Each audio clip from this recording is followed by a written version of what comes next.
Hello दोस्तों, आपका स्वागत है इजी कॉन्सेप्ट में। आज हम पढ़ने वाले हैं विषय विज्ञान कक्षा 10वीं सेट बी का question number first. Fe2O3 plus Al arrow का निशान 2Al Al2O3 प्लस 2Fe कौन सी अभिक्रिया है? तो ये कौन सी अभिक्रिया है? विस्थापन अभिक्रिया है, क्योंकि यहाँ पर Fe की जगह क्या आ गया? Al एल्यूमिनियम आ गया। कौन सी अधातु द्रव अवस्था में होती है? तो ब्रोमीन। दो तंत्रिकाओं के मध्य खाली स्थान को कहते हैं? तो सिनेप्स। बीजाणु द्वारा प्रजनन किया जाता है? तो राइजोपस द्वारा। मनुष्य में लिंग निर्धारण होता है? गुणसूत्रों द्वारा। किसी बिंब का अवतल दर्पण द्वारा बना प्रतिबिंब आभासी, सीधा तथा बिंब से बड़ा पाया जाता है? वस्तु की स्थितियाँ कहाँ होनी चाहिए? तो दर्पण के ध्रुव तथा मुख्य फोकस के बीच। दूरदृष्टि दोष दूर करने में उपयोग किए जाने वाला लेंस है? तो उत्तल लेंस। प्रतिरोध का मात्रक होता है? तो ओम। प्रश्न क्रमांक दूसरा, निम्नलिखित की सही जोड़ी बनाइए। सभी धातुएं विद्युत की चालक होती है। वक्र की इकाई नेफ्रॉन होती है। परिधि तंत्रिका तंत्र, कपाल तंत्रिका तंत्र और मेरुरज्जु पर परागण कीटों द्वारा होता है। डीएनए आनुवंशिक पदार्थ है। उत्तल लेंस बीच में मोटा और किनारों पर पतला होता है। प्राकृतिक स्पेक्ट्रम इंद्रधनुष और विद्युत चुंबकीय प्रेरण की खोज फेराडे ने की थी। प्रश्न क्रमांक 3, रिक्त स्थानों की पूर्ति कीजिए। वे अभिक्रिया जिनमें उत्पाद के निर्माण के साथ साथ ऊष्मा भी उत्पन्न होती है उसे रिक्त स्थान कहते हैं? तो ऊष्मा क्षेपी अभिक्रिया। अधात्विक ऑक्साइड प्राय रिक्त स्थान होते हैं? तो अम्लीय। मनुष्य में जनन रिक्त स्थान होता है? तो लैंगिक। वाहनों के पीछे के दृश्य को देखने के लिए दर्पण का आवर्धन 1 से रिक्त स्थान होता है? तो कम। विद्युत विभव का ऐसा ही मात्रक रिक्त स्थान है? तो वोल्ट। चुंबकीय क्षेत्र रेखाएं एक दूसरे को रिक्त स्थान नहीं करती? तो प्रतिच्छेद। एक पोषण स्तर से दूसरे पोषण स्तर के लिए ऊर्जा का स्थानांतरण रिक्त स्थान प्रतिशत होता है? तो 10%। प्रश्न क्रमांक 4, एक शब्द या वाक्य में उत्तर लिखिए। नंबर 1, अम्ल एवं क्षार की अभिक्रिया से बनने वाले उत्पाद के नाम लिखिए। तो लवण और जल। किस धातु को छोड़कर अन्य सभी धातु कमरे के तापमान पर ठोस अवस्था में पाई जाती है? तो पारा। पारा द्रव अवस्था में पाई जाती है, बाकी सभी धातुएं ठोस अवस्था में पाई जाती है। वसा के पाचन के लिए कौन सा एंजाइम उत्तरदायी है? तो लाइपेज। किस हार्मोन की कमी से मधुमेह रोग होता है? तो इंसुलिन। इंसुलिन हार्मोन की कमी से मधुमेह रोग होता है। पराग कोश से पराग कणों का वर्तिकाग्र तक पहुंचने की घटना क्या कहलाती है? तो परागण। दर्पण सूत्र लिखिए। तो दर्पण सूत्र 1/F बराबर 1/U प्लस 1/V। विभवांतर V, विद्युत धारा I एवं प्रतिरोध R में संबंध लिखिए। तो V बराबर IR। अगर आपको वीडियो पसंद आ रहा है तो वीडियो को लाइक और चैनल को सब्सक्राइब जरूर करें। क्वेश्चन नंबर 5, संयोजन अभिक्रिया को उदाहरण सहित समझाइए। तो संयोजन अभिक्रिया में 2 या 2 से अधिक अभिकर्मक संयुक्त होकर एकल उत्पाद बनाते हैं। उदाहरण के लिए 2Mg प्लस O2 एरो का निशान 2MgO। अथवा क्वेश्चन, अपघटन या वियोजन अभिक्रिया से आप क्या समझते हैं? उदाहरण दीजिए। तो वियोजन अभिक्रिया में एकल अभिकर्मक टूटकर 2 या 2 से अधिक उत्पाद बनते हैं। उदाहरण के लिए CaCO3, तो ऊष्मा दी इसको, तो CaO प्लस CO2 दो भागों में विभक्त हो गया। प्रश्न क्रमांक 6, भर्जन किसे कहते हैं? तो सल्फाइड अयस्क को वायु की उपस्थिति में अधिक ताप पर गर्म करने पर वह संबंधित धातु के ऑक्साइड में परिवर्तित हो जाता है। इस प्रक्रिया को भर्जन कहते हैं। और निस्तापन से आपके समझते हैं? तो कार्बोनेट अयस्कों को ऊपर था सल्फाइड अयस्क, नीचे है कार्बोनेट अयस्क। तो कार्बोनेट अयस्कों को वायु की सीमित मात्रा में उच्च ताप पर गर्म करने पर वह संबंधित धातु के ऑक्साइड में परिवर्तित हो जाता है। इस प्रक्रिया को निस्तापन कहते हैं। समावयवता से आप क्या समझते हैं? उदाहरण दीजिए। तो जब एक ही अणुसूत्र द्वारा दो या दो से अधिक कार्बनिक यौगिक प्रदर्शित किए जाते हैं तो वे कार्बनिक यौगिक समावयवी यौगिक तथा उनका यह गुण समावयवता कहते हैं। संरचना समावयवता किसे कहते हैं? जब किसी कार्बनिक यौगिक का अणुसूत्र एक होते हुए उसकी संरचना विभिन्न रूपों में होती है तो इस प्रकार की समावयवता संरचनात्मक समावयवता कहलाती है। स्वपोषी पोषण और विषमपोषी पोषण की परिभाषा लिखी। तो जो पौधे या जीव अपना भोजन स्वयं बनाते स्वपोषी कहलाते हैं। उदाहरण के लिए हरे पौधे। विषमपोषी वे जीव जो अपने भोजन के लिए पूर्ण या आंशिक रूप से दूसरे जीवों पर निर्भर रहते हैं, विषमपोषी कहलाते हैं। उदाहरण के लिए मनुष्य। स्वपोषी के लिए आवश्यक परिस्थितियाँ कौन सी तथा उसके उत्पाद क्या है? तो स्वपोषी के लिए सूर्य का प्रकाश, जल, खनिज लवण और क्लोरोफिल आवश्यक तत्व है तथा इनसे स्टार्च नामक उत्पाद बनता है। लैंगिक जनन किसे कहते हैं? तो नर जनन कोष तथा मादा जनन कोष के संयोग से होने वाले जनन को लैंगिक जनन कहते हैं। अलैंगिक जनन किसे कहते हैं? तो जीवों में जनन की वह प्रक्रिया जिसमें युग्मकों का निर्माण नहीं होता है बल्कि जनन जीव के अलैंगिक अंशों द्वारा होता है, अलैंगिक जनन कहलाता है। मेंडल ने अपने प्रयोग में मटर के पौधे का चयन क्यों किया? कोई दो कारण बताइए। तो मटर के पौधे के चयन का कारण, नंबर 1, मटर का पौधा आसानी से उपलब्ध हो जाता है तथा यह 1 वर्षीय होता है। नंबर 2, पुष्प आकार में बड़े होने के कारण परागण को आसानी से किया जा सकता है। अथवा क्वेश्चन, मेंडल का स्वतंत्र अपव्यूहन का नियम समझाइए। तो जीवों के लक्षण एक दूसरे को से प्रभावित किए बिना स्वतंत्र रूप से युग्मकों या संतान में जाते हैं, अतः उन लक्षणों का पृथक्करण स्वतंत्र रूप से है।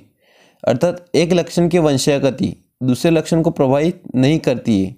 इस प्रवृत्ति को स्वतंत्र अपव्यूहन का नियम कहते।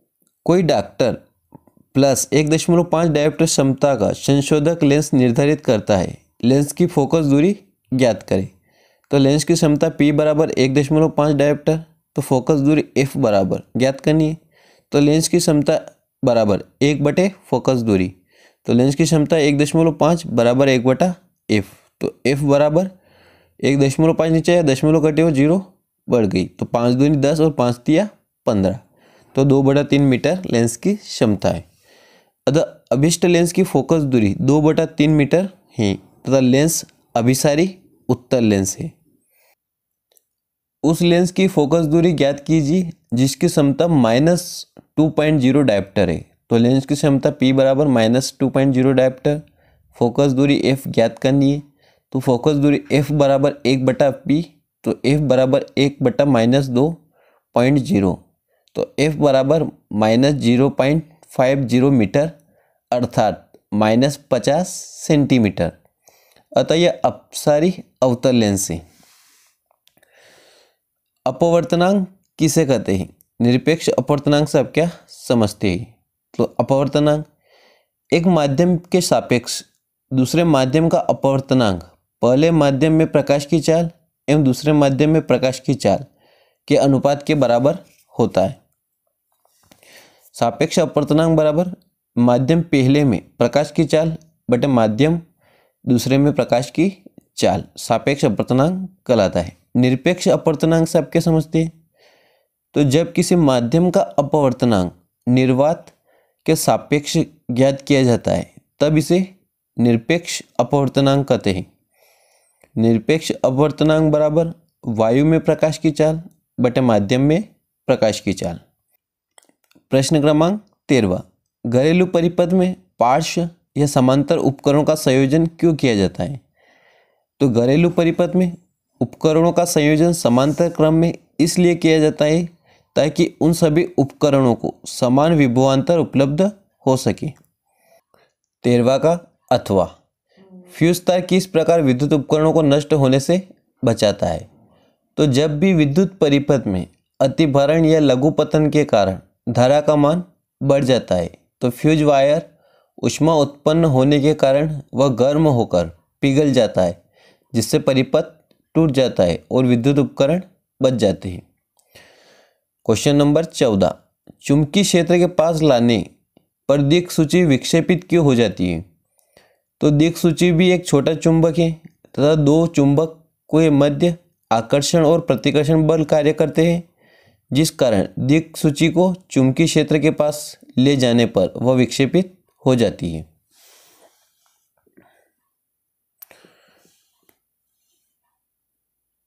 दो चुंबकीय क्षेत्र रेखाएं एक दूसरे को प्रतिच्छेद क्यों नहीं करती? तो दो चुंबकीय क्षेत्र रेखाएं अगर परस्पर प्रतिच्छेद करेगी तो प्रतिच्छेद बिंदु पर क्षेत्र की तीव्रता की दो दिशाएं होगी, जो असंभव है, अतः चुंबकीय रेखाएं परस्पर प्रतिच्छेद नहीं करती। प्रश्न क्रमांक 15वां, दिष्ट धारा के 3 स्रोतों के नाम लिखिए। तो दिष्ट धारा जनित्र, रासायनिक विद्युत सेल और सौर विद्युत सेल। ऐसी कुछ युक्तियों के नाम लिखिए जिनमें विद्युत मोटर का उपयोग किया जाता है। तो विद्युत पंखे, विद्युत washing machine, mixer, computer, refrigerator. Ozone परत क्या है? यह किस प्रकार अपक्षयित हो रही है? तो ओजोन ऑक्सीजन का एक अपरूप है जिसके एक अणु ऑक्सीजन के 3 परमाणु होते हैं। इस गैस का अणुसूत्र O3 है। ओजोन परत वायुमंडल में जाने वाली CFC, chlorofluorocarbon, carbon dioxide, CO2, methane आदि विषैली गैसों के कारण ओजोन परत का क्षय हो रहा है। अम्ल वर्षा किसे कहते हैं? तो मानवीय क्रियाकलाप के कारण वायुमंडल में सल्फर डाइऑक्साइड, नाइट्रिक ऑक्साइड और कार्बन डाइऑक्साइड जैसी गैसें वायुमंडल में उपस्थित जल वाष्प से क्रिया कर सल्फ्यूरिक अम्ल एवं नाइट्रिक अम्ल बनाते हैं, जो कि जल की बूंदों के साथ पृथ्वी पर बरसती है। इस प्रकार अम्ल वर्षा होती है। ऑक्सीजन के योग के आधार पर निम्न की व्याख्या कीजिए और उदाहरण लिखिए। उपचयन और अपचयन। जब किसी पदार्थ से ऑक्सीजन का संयोग होता है तो उस पदार्थ को उपचयन होता है, अर्थात किसी पदार्थ और ऑक्सीजन के योग की अभिक्रिया उपचयन अभिक्रिया कहलाती है, जिसे C+O2 एरो का निशान CO2 कार्बन का उपचयन हो रहा है। जब किसी पदार्थ से ऑक्सीजन का ह्रास होता है तब उस पदार्थ का अपचयन होता है, जिसे O2 ह्रास की अभिक्रिया अपचयन कहलाती है। Z2O + C, तो Z2 + CO, यहाँ पर ऑक्सीजन का क्या हो रहा है? ह्रास हो रहा है, अतः Z2O का अपचयन हो रहा है। निम्न का वर्णन करें और प्रत्येक के एक एक उदाहरण लिखिए। संक्षारण और विकृति गंधिता। तो नंबर 1, संक्षारण। जब लोहे से बनी वस्तुएं अपने आसपास आर्द्रता या नमी के संपर्क में आने पर यह संक्षारित होती है। इस प्रक्रिया को संक्षारण कहते हैं। उदाहरण के लिए लोहे पर जंग लगना। विकृति गंधिता, तो तेल या वसायुक्त खाद्य पदार्थ उपचयित होकर अपना स्वाद और गंध को बदल देते हैं। यह घटना विकृति गंधिता कहलाती है। उदाहरण के लिए नमकीन, चिप्स आदि को लंबे समय तक रखने पर उनका स्वाद व गंध अप्रिय हो जाता है। तंत्रिका कोशिका का नामांकित चित्र बनाइए। अगला क्वेश्चन है, मनुष्य के मस्तिष्क का नामांकित चित्र बनाइए। अगला नेक्स्ट, मानव नेत्र का नामांकित चित्र बनाइए। इसका अथवा क्वेश्चन है, क्या होता है जब प्रकाश किसी प्रिज्म से होकर गुजरता है? चित्र द्वारा समझाइए। तो जब श्वेत प्रकाश को प्रिज्म में से गुजारा जाता है तो वर्णक्रम प्राप्त होता है। इस वर्णक्रम में 7 रंग होते हैं, जिसका ट्रिक है बेजानी, हप्पी नाला, बैंगनी, जामुनी, नीला, हरा, पीला, नारंगी और लाल। ये इसी क्रम में होते हैं। ये चित्र है वर्ण विक्षेपण का। प्रश्न क्रमांक 20, निम्न पदार्थ की लिटमस पत्र पर क्या क्रिया होती है? उदाहरण के लिए शुष्क HCl गैस, आर्द्र NH3 गैस, लेमन जूस, दही, साबुन का विलयन। तो पदार्थ के नाम और लिटमस पत्र पर क्रिया। तो शुष्क HCl गैस कोई प्रभाव नहीं होगा। आर्द्र NH3 गैस लाल लिटमस को नीला कर देती है। लेमन जूस नीले लिटमस को लाल कर देता है। दही नीले लिटमस को लाल कर देता है। साबुन का विलयन लाल लिटमस को नीला कर देता है। अगला 8वां क्वेश्चन है, निम्न में प्रबल और दुर्बल अम्ल से आप क्या समझते हैं तथा उनको छांटिए। HCl, साइट्रिक अम्ल, एसिटिक अम्ल, HNO3, फार्मिक अम्ल तथा H2SO4। तो प्रबल अम्ल में H+ आयन की उपस्थिति अधिक होती है, जबकि दुर्बल अम्ल में H+ आयन की कमी होती है। प्रबल अम्ल में HCl, HNO3, H2SO4, जबकि दुर्बल अम्ल में साइट्रिक अम्ल, एसिटिक अम्ल और फार्मिक अम्ल। प्रथम 4 हाइड्रोकार्बन के नाम, सूत्र एवं संरचना सूत्र लिखिए। तो प्रथम 4 हाइड्रोकार्बन मीथेन, एथेन, प्रोपेन और ब्यूटेन है। तो मीथेन का CH4 और संरचना सूत्र मीथेन एथेन C2H6 और संरचना सूत्र प्रोपेन C3H8 तथा ब्यूटेन का C4H10 और संरचना सूत्र। निम्न अभिक्रिया को उदाहरण सहित समझाइए। हाइड्रोजनीकरण अभिक्रिया, ऑक्सीकरण अभिक्रिया, प्रतिस्थापन अभिक्रिया, साबुनीकरण अभिक्रिया। तो हाइड्रोजनीकरण अभिक्रिया, असंतृप्त कार्बनिक यौगिक से हाइड्रोजन की क्रिया द्वारा संतृप्त यौगिक को प्राप्त करना, जैसे हाइड्रोजनीकरण द्वारा एथिलीन प्राप्त करना। ऑक्सीकरण अभिक्रिया, तो वे अभिक्रिया जिनमें तत्व या यौगिक का ऑक्सीजन से संयोग होता है ऑक्सीकरण कहलाता है। उदाहरण के लिए लोहे पर जंग लगना। प्रतिस्थापन अभिक्रिया, सौर प्रकाश की उपस्थिति में हाइड्रोकार्बन क्लोरीन से अभिक्रिया करते हैं तथा हाइड्रोजन के परमाणु को विस्थापित करके स्वयं उसका स्थान ग्रहण कर लेते हैं। यह अभिक्रिया प्रतिस्थापन अभिक्रिया कहलाती है। CH4 + Cl2 सौर प्रकाश, तो CH3Cl + HCl। साबुनीकरण अभिक्रिया, तो एस्टर सोडियम हाइड्रोक्साइड से अभिक्रिया करके सोडियम के कार्बनिक लवण बनाते हैं। यह अभिक्रिया साबुनीकरण कहलाती है। जाइलम और फ्लोएम में 4 अंतर लिखिए। तो जाइलम और फ्लोएम, इनमें संवहन नलिकाएं होती है फ्लोएम में, इसमें चालनीय नलिकाएं होती है। जाइलम इसमें मृत उत्तक होते हैं, फ्लोएम इसमें जीवित उत्तक होते हैं। जाइलम जड़ों द्वारा जल और खनिज को अवशोषित कर पत्तियों तक पहुंचाते हैं। फ्लोएम पत्तियों द्वारा निर्मित खाद्य पदार्थों को वृक्षों के अन्य भाग तक पहुंचाते हैं। इसकी भित्ति बहुत मोटी होती है, इसकी भित्ति बहुत पतली होती है। रक्त एवं लसिका में 4 अंतर लिखिए। तो रक्त एवं लसिका, रक्त लाल रंग का संयोजित तरल उत्तक है, लसिका रंगहीन संयोजित तरल उत्तक है।